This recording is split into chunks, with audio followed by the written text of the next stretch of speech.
Assalamualaikum warahmatullahi wabarakatuh.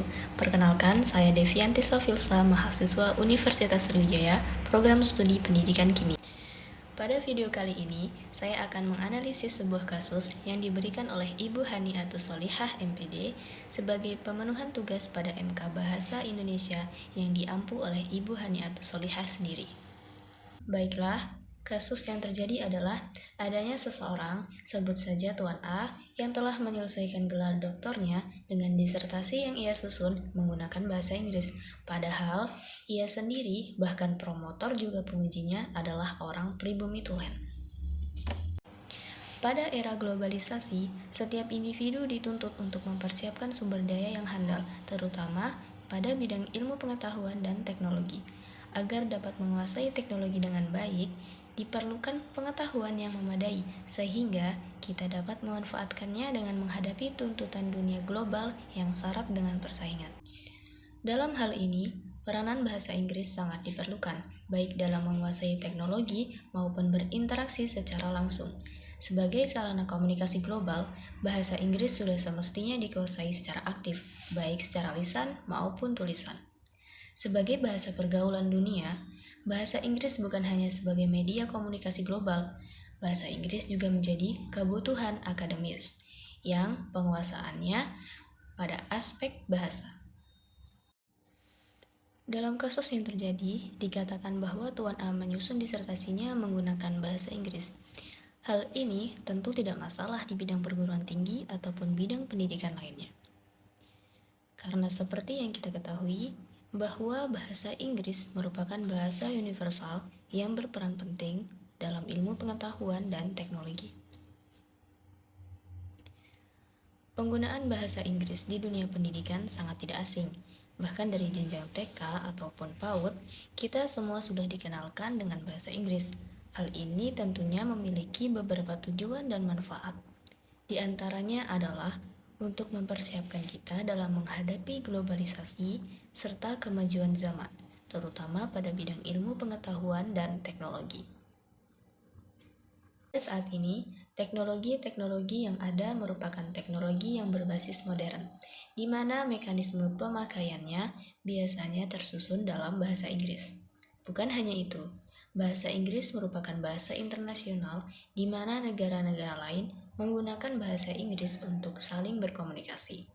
Sehingga kita sebagai bangsa Indonesia tidak ada salahnya untuk mempelajari dan menguasai bahasa Inggris. Lalu, apakah berkomunikasi menggunakan bahasa Inggris berarti kita tidak mencintai bahasa Indonesia? Seperti yang sudah dijelaskan, bahwa perkembangan ilmu pengetahuan dan teknologi menuntut kita sebagai bangsa Indonesia untuk dapat berkomunikasi dengan bahasa asing, khususnya bahasa Inggris, yang merupakan bahasa internasional yang digunakan hampir di seluruh bagian dunia, terutama di negara-negara maju. Namun, sebagian besar masyarakat menilai bahwa berkomunikasi menggunakan bahasa asing merupakan sikap yang menunjukkan ketidakcintaannya terhadap bahasa Indonesia.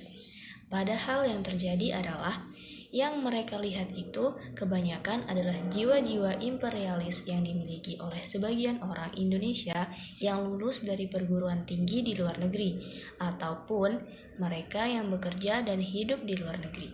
Serta ada pula beberapa orang yang merendahkan keterampilannya berbahasa Indonesia, kemudian lebih memilih untuk berbahasa Inggris hanya untuk kepentingan diri mereka sendiri. Kemudian, jika kita berbicara tentang kecintaan terhadap bahasa Indonesia, maka kita akan mengenal istilah yang namanya nasionalisme, di mana nasionalisme ini merupakan jiwa-jiwa yang memiliki kecintaan terhadap tanah air, kecintaan terhadap ras, bahasa, serta sejarah budaya yang ada pada Indonesia. Selain itu, nasionalisme juga merupakan sebuah dogma yang mengajarkan bahwa seseorang hanya hidup untuk bangsa dan demi bangsa itu sendiri. Nah, kemudian kalau kita berbicara atau berkomunikasi menggunakan bahasa Inggris, berarti kita tidak nasionalis.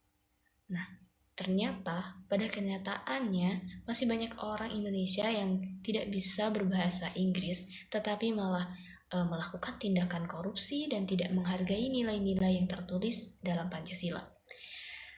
Di mana tindakan-tindakan tersebut sama sekali tidak mencerminkan sikap nasionalisme. Nah, kalau kita berbicara atau berkomunikasi menggunakan bahasa Inggris, berarti kita tidak nasionalis.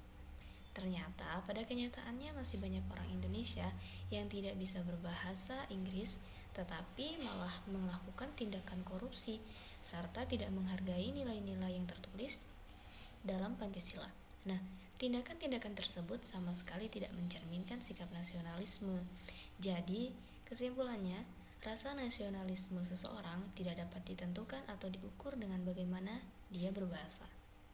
Sekalipun dia berbahasa Inggris, bukan berarti rasa nasionalismenya ataupun rasa kecintaan dia terhadap bahasa Indonesia itu tidak ada di dalam dirinya.